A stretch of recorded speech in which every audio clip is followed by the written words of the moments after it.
Hi everyone, नमस्कार, जय हिंद। कैसे हैं आप लोग? मस्त होंगे, स्वस्थ होंगे। और जिन लोगों ने पीसीएस 2024 का पेपर फ्री का दे दिया है तो वो हो सकता है व्यस्त हों अपने आंसर की चेक करने में। तो आपको मैं बता दूं, एक एनालाइज जो मेरे द्वारा है, और ये जो एनालाइज है वो प्योरली जो इसके जो विचार हैं मेरे, वो मेरे हैं, किसी से इंस्पायर नहीं है। और देखिए, जब कोई एग्ज़ाम होता है और फिर वो कैंसिल हो जाए और उसके बाद फिर धरना हो एक बहुत बड़ा, क्योंकि आयोग चाह रहा था नॉर्मलाइजेशन, और नॉर्मलाइजेशन माना बना नहीं। जो धांधली जो होती थी पहले, वो जैसे एसएससी वगैरह में आए दिन हम खबर सुनते हैं कि इसमें नॉर्मलाइजेशन में इसके नंबर ज़्यादा हो गए, इसमें के नंबर कम हो गए, तो वो अभ्यर्थियों ने उसे ख़त्म करा लिया। लेकिन जो पेपर हुआ, उस पेपर में बहुत कुछ देखने को मिला जो पहले पिछले पेपरों में नहीं मिला। सर्वप्रथम तो ये कि जो एग्ज़ाम होता था उसका देखभाल सारी निजीकरण संस्थाओं को मिली गई है। ये आप एक नई चीज़ मुझे देखने को मिली कि वहाँ पे जो जितने चेकिंग करने वाले थे, बायोमेट्रिक्स थी, सब कुछ नए नए लड़के 15-15, 16-16 साल के, और वो चेकिंग कर रहे थे जिन्हें बात करने का भी तमीज़ नहीं था। और इसके अलावा जो इस बार पेपर मिला बच्चों को, अभ्यर्थियों को, वो सील बंद था। 2-3 सील थी जिसमें हर पेपर को प्लास्टिक से लेमिनेट किया गया था, और जो फाइनल आंसर जो पेपर था या ओएमआर शीट वाला जो कॉपी थी उसको भी लेमिनेट किया गया। और सुरक्षा बहुत ज़्यादा अपने चरम स्तर पर थी। ये समझ लीजिए कि ऐसा लग नहीं रहा था कि आप यूपी पीसीएस का एग्ज़ाम देने आए। ऐसा लग रहा था जैसे कि आप विधानसभा या राज्यसभा या प्रधानमंत्री काफिला में आप मिलने जा रहे हो और आपकी गहन चेकिंग की जा रही है, जो कि अपने आप में एक चिंताजनक विषय तो है।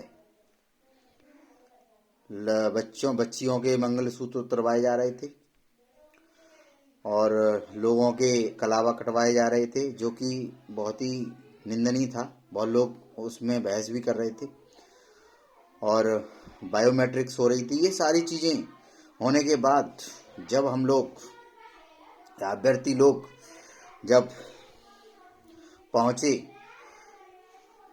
तो 1.5 घंटे पहले अभ्यर्थियों को बैठा दिया गया। और आप यकीन नहीं करेंगे, ऐसे ऐसे विद्यालय, ऐसे ऐसी बिल्डिंगें, ऐसी ऐसी जगह जहाँ पर जो मेज और कुर्सियाँ थी वो ऐसे हिल रही थी जैसे ये समझ लीजिए कि पुराने आदम काल की हमें याद आ गई, पाषाण काल की याद आ गई। जिस अब आइए पेपर की बात कर लेते हैं, क्योंकि ज़्यादा क्रिटिसाइज करना गवर्नमेंट को ठीक नहीं, कुछ भी हो सकता है। पेपर की अगर बात करें, वी टॉक अबाउट द प्रश्न पत्र जो पहला है हमारा, तो उसमें जिस व्यक्ति ने फैक्ट याद करे होंगे, यानी जो पुराना चावल होगा उसका प्री क्लियर हो जाएगा। जो नया होगा या जिसने यूपीएससी दिया हो, जो यूपीएससी की तैयारी कर रहा होगा और उसने सोचा होगा कि चलो यूपी पीसीएस की, उत्तर प्रदेश का यूपी पीसीएस दे के देख लेते हैं, तो वो आज कल के पेपर से बहुत निराश होगा।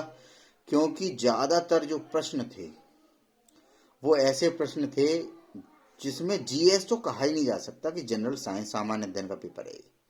उसमें फैक्चुअल क्वेश्चन थे, इतने फैक्चुअल थे कि शायद इससे 2-3 साल पहले तक इतने फैक्चुअल क्वेश्चन यूपी पीसीएस ने कभी नहीं दिए होंगे। दूसरा, यदि आप कहें कि भाई करंट अफेयर का वेटेज बहुत ज़्यादा था, और ऐसे ऐसे करंट अफेयर थे कि अगर आपने प्रगाढ़ता से, गूढ़ता से नहीं पढ़ा तो आप उसमें करंट अफेयर के क्वेश्चन नहीं हल कर पाएंगे। तीसरा, हिस्ट्री, पॉलिटी और ज्योग्राफी के भरमार क्वेश्चन थे। इकोलॉजी और साइंस के भरमार क्वेश्चन थे। ये 4 सब्जेक्ट जिसने अच्छे से तैयार करे थे वो आज खुशी मना रहा होगा आंसर की चेक करके, और जिसने सबको समन्वित करके चला होगा, या जिसने सोचा होगा कि भाई उत्तर प्रदेश यूपी स्पेशल से ज़्यादा क्वेश्चन आएंगे, तो सिर्फ एक क्वेश्चन या दो क्वेश्चन हमें यूपी स्पेशल से मिलते हैं। तो कुल मिला के बात ये है कि जैसे कि कहते हैं लोग कि प्रिडिक्टिवली अनप्रिडिक्टेबल ये एग्ज़ाम है, और अब मैं ये कहूँगा कि यूपी पीसीएस प्रिडिक्टिवली अनप्रिडिक्ट तो है ही, अनप्रिडिक्टेबली अनप्रिडिक्ट है। यानी आप इसको कभी भी इसका प्रिडिक्शन नहीं कर सकते कि आप किस तरीके से इनके पेपर को हल करेंगे, इनका क्या सीमा है, इनके क्या क्वेश्चन कहाँ से आएंगे, कुछ पता नहीं। तो दोस्तों, यदि आप 100 क्वेश्चन सही आपके जा रहे हैं तो बिना किसी देरदारी के आप तुरंत 100 क्वेश्चन में आप तैयारी करना स्टार्ट कर दीजिए मेंस की। और मेंस के जो 6-7 पेपर होते हैं उन पे भी हम वीडियो लाएंगे।